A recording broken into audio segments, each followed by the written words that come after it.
Good afternoon. Thank you for letting me speak today. I think that yesterday Canood called and said, hey, Ross can't just come over here on vacation. We actually have to get some work out of him today. So anyway, I hope that I know that Karsten kind of introduced what I'm going to talk about, so I hope that some of this is worthwhile to you.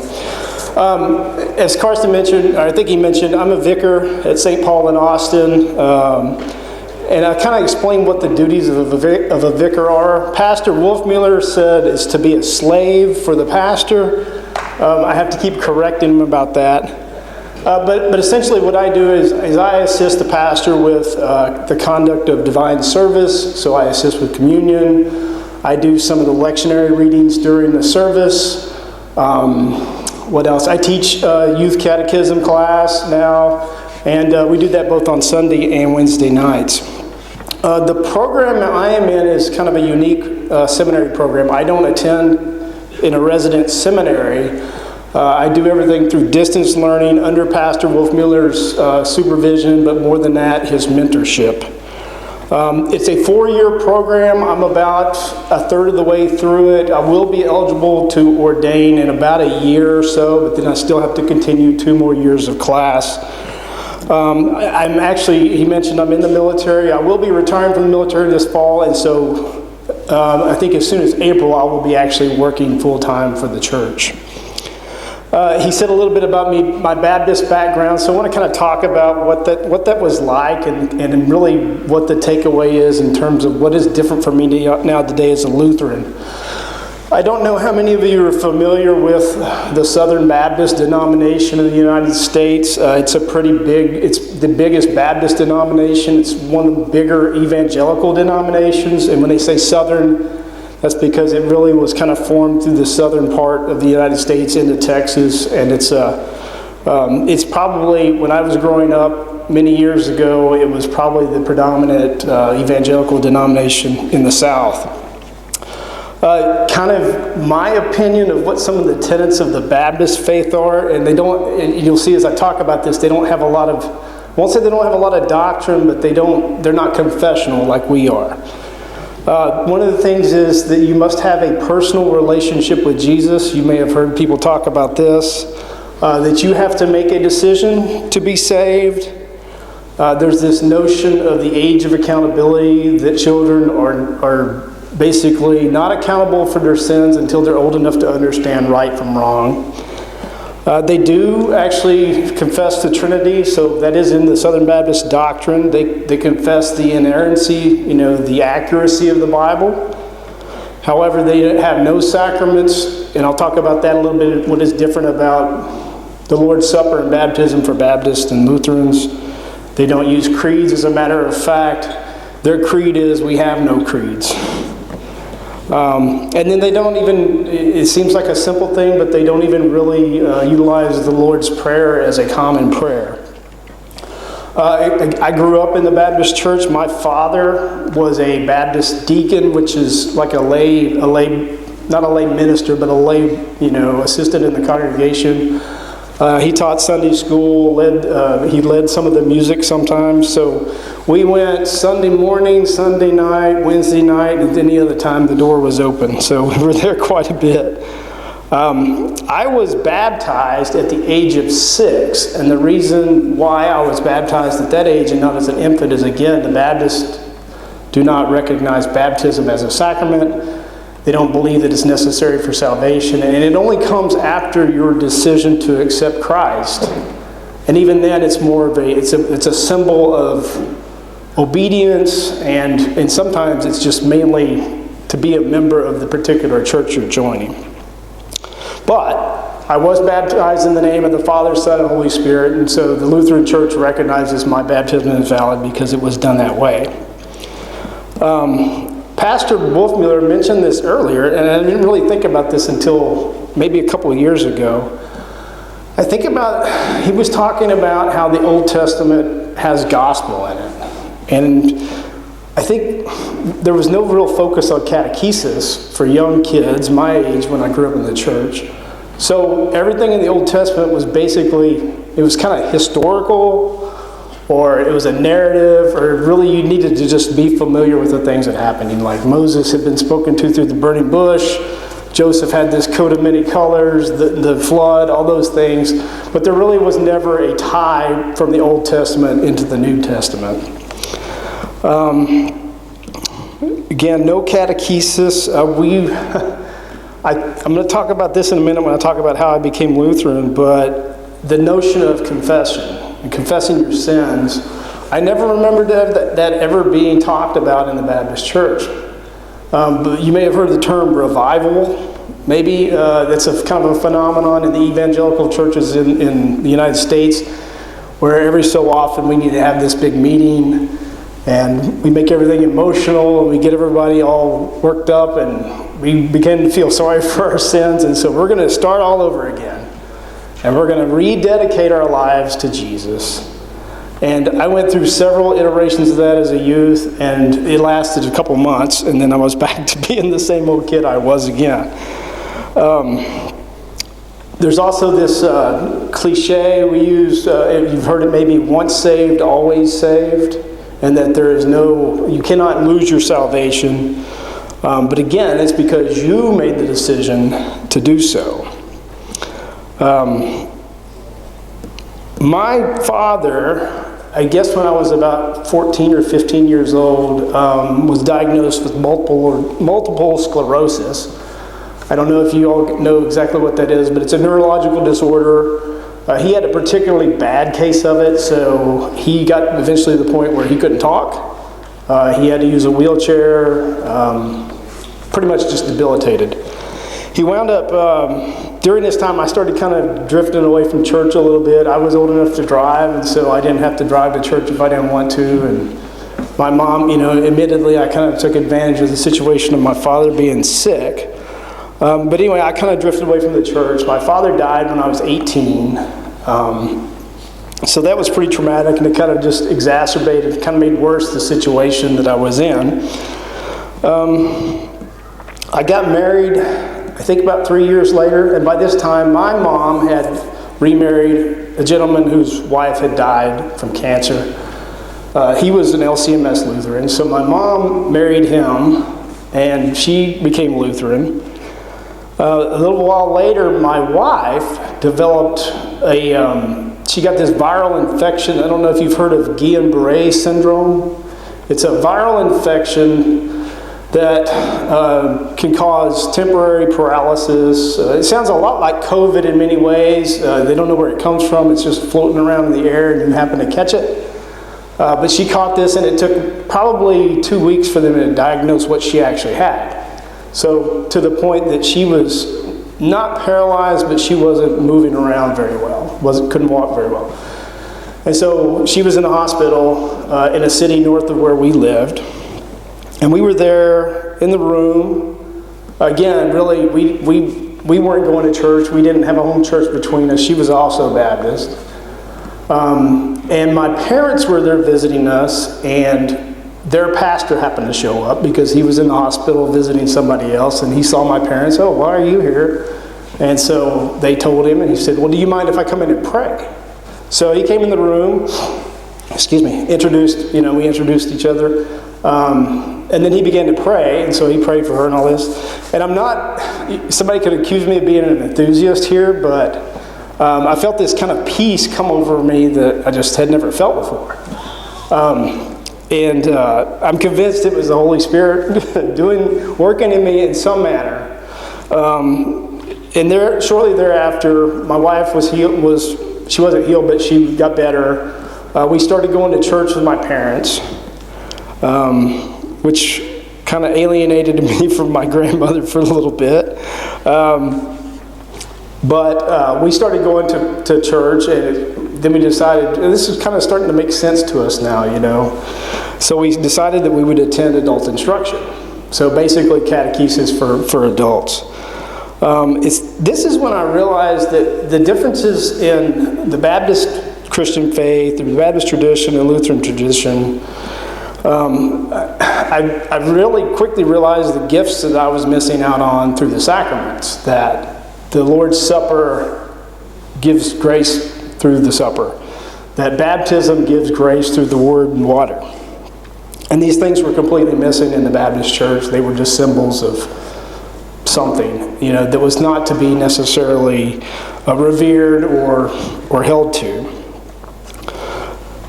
People sometimes ask me, when you became Lutheran, what was the hardest part? Because they assume that accepting the doctrine of the Lord's Supper or accepting the doctrine of baptism is a challenge for a Baptist. And it was actually, believe it or not, it was actually the idea of confession and absolution for me. And it's like I had never read John 20, where the office of the keys is given, because I said, who is this pastor to forgive me? Only God can forgive me. And so, it was about me, right? It was about me all the time. And so it seems like that's one of those, Bible verses that we just skipped over, where Jesus is telling the disciples they can retain sins against, they should forgive, but they could also retain sins. And as I became more and more Lutheran, so to speak, that's when I discovered there was a lot of things in the Bible that we were just kind of glossing over as Baptists.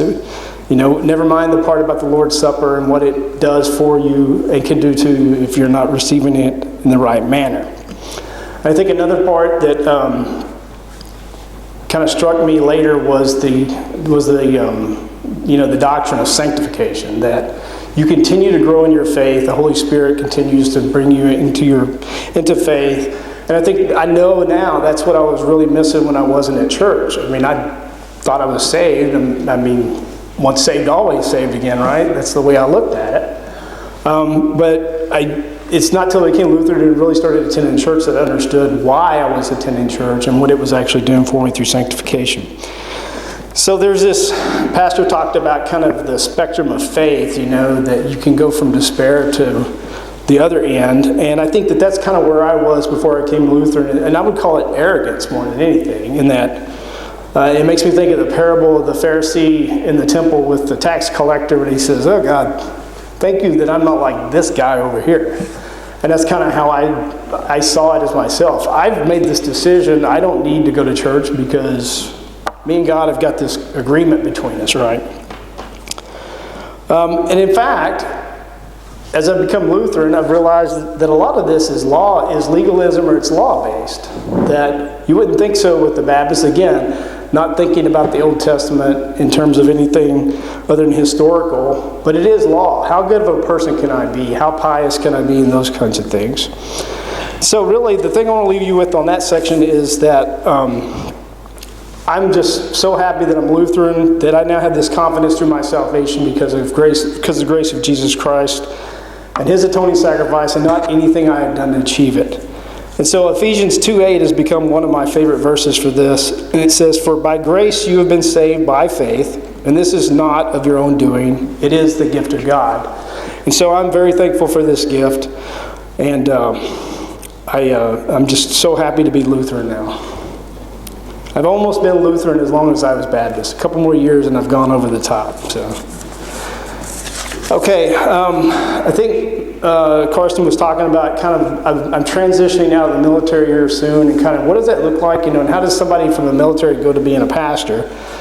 I think I said somebody the other day, if I were Roman Catholic, I would look at this as I've done 20 years of active duty in the military, so I now have to do 40 years of penance in the ministry. I know that's not how it works, but that's what it seems like. In late 2001, I'd been Lutheran for about 4 years or something like that. I became interested in attending the seminary. And again, not to be enthusiastic about things, but I was sitting in the pew and we were singing a hymn. And the hymn is "Hark the Voice of Jesus Crying." And I want to just read the first verse and then kind of summarize the other verses. And really, it's a hymn about calling to service for not just pastors, but for lay persons as well. So the first verse goes, "Hark the voice of Jesus crying, who will go and work today? Fields are ripe and harvests are waiting, who will bear the sheaves away? Loud and long the Master calleth, rich reward he offers thee. Who will answer gladly saying, Here am I, send me, send me. So that's the first verse, and the next verses kind of add to that. The second verse says, hey, if you can't preach like Paul, here's what you can do. You can tell the love of Jesus. The third verse says, maybe you can't rouse or convict or stir up the wicked, but you can lead little children to Jesus. Maybe you can't be a watchman up on the wall, but you can be like Aaron, who was holding up the prophet's hands. And so that hymn just really struck me as I was sitting in the pew. And so I started feeling this call to do something, to do some kind of service in the church. I started talking with my pastor about the seminary. Again, this was late 2001. I don't remember what, I want to say maybe September, or maybe July or August. And then 2 months later, thereabouts, 9/11 happens. And of course, the terrorist attacks on the U.S., and I was already in the military at that point. I was really in reserve status. Shortly thereafter, I got a call to come on active duty. And it was kind of voluntary, so I'm sitting here trying to figure out what God's wanting me to do. Here I've felt this call to go into the ministry, but now all of a sudden He's throwing this other thing in front of me. It turns out I accepted the call to go on active duty, and I've been doing that for 20 years, basically, going on 21 years, and it's been my vocation, and I've really enjoyed it. I joined St. Paul, where Pastor Wolfmuller and I are at now, in 2009, and I've been an elder. I've been the chairman of the board of elders. I've been the congregational president. So I've been very active as a layperson in the church. And a couple years ago, I became aware of this program called the Specific Ministry Pastor Program that I think I mentioned earlier. It's, again, where they take a layperson who may be already doing some preaching, but may not, but may be in a special circumstance. It's used for things like prison ministry, English as a second language, deaf church instances. And anyway, I think I caught Pastor Wolfmuller on a day when he was just not paying much attention, and he said, sure, let's do this program. So we've been doing that for the last, like I said, 16 months or something like that. I actually decided this year, I guess the end of last year, I actually decided I was going to go ahead and retire. I was going to try to stick it out a couple more years, but I decided to go ahead and retire. And so that's when we started talking about me coming on full time. So to get to where I wanted to get to is, there's actually some kind of similarities in being in the military, or being in the position I was in the military, and then being a pastor. First and foremost is that you are a leader and you're a servant leader. You may have a lot of rank, but you are always serving somebody somewhere, whether they're higher than you or whether you're serving your subordinates as well. You should always be a mentor, counselor, and actually a shepherd, and that's the way I tried to approach all my duties. Some people will try to tell you as a leader you should be a stoic, that you should not show emotion, you should not don't get emotionally attached to people, don't build relationships. But that's definitely not the person I am, and I don't agree with that approach to it. For me, it's been all about vocation. I don't know if any of you, this is for Karsten here more than anybody, I think, but I don't know if you've ever seen the American movie Fury. It's about you got it? Yeah, okay. So those of you who've seen it, you know it's about a Sherman tank crew in World War II as they're going through Germany. And it's 5 men in a tank going through some really rough battles and things. And they've had a hard time. They fought through this one battle, almost been killed, seen all their friends killed. And so I think they think they're going to take a breath. They're going to take a little rest. And basically the commander comes to them and says, we got to do this one more mission. We need to go do this one mission. And it was essentially to go sit at this crossroads and slow down a Waffen-SS battalion that was coming their way. And they all kind of looked at the commander like he was crazy, first of all. And then the tank commander discussed it with them, and I'm not going to say they voted, but they all decided they were going to stick it out. And I think, again, they were kind of reflecting on, why did we do this? Why did we make this decision? Why did we decide we're going to go do this fight? And it got really quiet. And the man who is the gunner, who shoots the main gun of the tank, said, And I heard the voice of the Lord saying, "Whom shall I send, and who will go for us?" Then I said, "Send me, send me." And that's Isaiah 6:8. And that one has always stuck with me too, because again, going back to the song, "Hark the Voice of Jesus Crying," is really based on Isaiah 6:8, among other things. And it just goes to show you, I think that no matter what your vocation, whether you're a soldier, you're a pastor, you're a father, you're a mother, that your Christianity and that your faith is always going to play a part in that, and you should not ever compromise on that in terms of anything society is going to tell you should or shouldn't do. And that will bring me to my last little part of this. How much time do I get? See, I'm way ahead of schedule. Karsten wanted me to talk about the military, kind of how things are changing, at least for the U.S. I've been in almost 30 years. I think I'll have almost 29 years by the time I'm done. So I've kind of seen various, peaks and valleys of service. I think I really joined because of the ideals and the values that I thought the military represented. In America, I think less than 2% of people serve in the military. We don't have any kind of draft or compulsory service, unlike some of the other countries around the world. And I've often heard it said that the military is a microcosm of society, or it's a reflection of society. It's a part, but it's just like the rest of society. And I've always argued that that's the wrong way to look at it, that the military was its own society, and that it had some values and normal ways of doing things that were different than society. For instance, the military has its own laws. This is referred to as the Uniform Code of Military Justice. And these codes spell out behavior, essentially. And so if you are accused, or you convicted of theft in the military, or disobedience, or malingering, which is basically pretending to be sick so you don't have to train or do duty, then you can be punished for those kinds of things. And then there were some interesting articles in there, such as adultery and homosexuality, which all those things were against the military's code of justice. And if you did those things, then you were to be punished. And again, this wasn't to just have laws, this was to establish good order and discipline within the military. And why did we do that? I mean, why have it? Well, again, in this vocation, you may be asked to kill on behalf of the government, to kill somebody else. So I don't want to say it's an honored profession, but you bear a heavy responsibility in that position. And so we really need everybody to kind of behave the same manner, right? But I've seen a shift in these values over at least the last 10 years, maybe longer than that. We recently repealed the prohibition on homosexuality, which wasn't that big of a deal because we all knew we were serving with people who were homosexuals, and we accepted them as fellow soldiers. We didn't have to condone their behavior, but there certainly would be times when maybe that wasn't a good thing to have going on when you're deployed overseas or somewhere.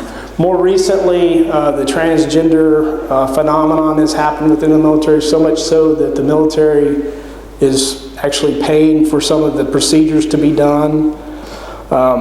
And the bottom line is the military in America has really kind of pushed this thing of diversity. And diversity is our strength. That's what makes us the best, is we are so diverse. And unfortunately, in my mind, this has really elevated individuality versus a team mentality and about uniformity. We've gotten to the point where religious freedom is recognized, and there are some things. I was talking with, I think, Karsten and some of them maybe yesterday, that religious freedom, like Sikhs, they allow them to wear beards now because it is part of their religious custom. Jews can wear the yarmulke and uniform and things like that. We even actually have recognition of Wiccan and pagan religions. I was telling the guys yesterday, I had received a request from a soldier to wear a beard. I think his beard, he wanted it to be about down to here because he was now Old Norse pagan. And this beard meant that if he didn't have this beard, then he wasn't quite a man. And so I'm not sure how far back he thought his ancestors went into this religion, but I would bet it wasn't that far. And again, I think that as Americans, we kind of recognize that that's, if it's not great, but it's acceptable because we want freedom of religion for everybody. However, I do see cases of persecution of Christian chaplains happening in the military, and some of the branches are worse than others, that to the point that a chaplain, when he's given a prayer service or something, and again, chaplains aren't in America, if you have, let's say you have a Catholic chaplain, he is a chaplain for everybody. He is assigned to a unit, and he should minister to Protestants, Catholics, Muslims, whoever they are. But he should be allowed to pray in his way. And so they do have to actually, some of them actually say that now, I'm going to pray in the manner of my religion. But there's actually been a movement from a retired guy outside the military who has pushed to have some restrictions placed on when you can and can't say you're a Christian. Does any of this matter? I don't know. Maybe we'll get through it. I will say that in my experiences, I did 2 tours in Afghanistan, and I really saw that the men, and I was in an infantry unit, so it was all male. The men who had no faith whatsoever had a hard time dealing with a lot of the conflict and the repercussions after that. Maybe you've heard the term PTSD, post-traumatic stress disorder. I would find these guys were really shaken by things when they were, when their life was in danger. And I'm convinced it's because they didn't know what was on the other side of death. And I think one of the more disturbing things was that rather than a chaplain being the first person that came to that they brought down to, because we were kind of in a remote area, I don't remember the chaplain showing up, but I sure remember the psychologist showing up who could prescribe the drugs to make sure that the person could get through this. And so, again, I don't want the military to be Christian because they'll mess it up. Just like if the government of America was Christian, they would probably mess it up as well. But there are definitely times when it's challenging to be a Christian. And I think that's really all I've got.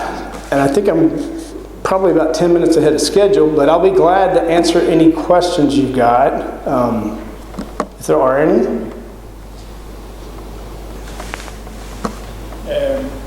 How do you, as a professional soldier, read the stories from the historical stories from the Bible, where that includes warfare and also personal challenges for soldier stuff, but also from the New Testament, where the soldiers meet Christianity in some sort? Could you maybe try to elaborate? Yeah. I think that I was talking about this the other day. I was doing a promotion ceremony for a soldier who's he's a pretty vocal Christian, and sometimes we take some of the stories out of context and we try to use them for our own purposes. And I can't think of any instances where the military uses those examples in a way that we would want them to use correctly. The Bible verse that talks about iron sharpens iron and a man sharpens his fellow man, basically, that one is always kind of one of those that's thrown out there as somebody might throw that out, and I'm not convinced that anybody even knows where it came from, for that matter. And really that verse is talking about character, that if you hang out with the wrong people, you're going to eventually be known by your character of that. I don't really know of any examples to talk of where those are, anybody uses those. No, I mean maybe more for you personally. Yeah, I think about, gosh, let me think. I guess I think about Jeremiah in some ways because, he was a youth, right? He was young. As a matter of fact, he didn't even want to do what God wanted him to do, and God was like, because he said, I'm just a youth, I can't do anything.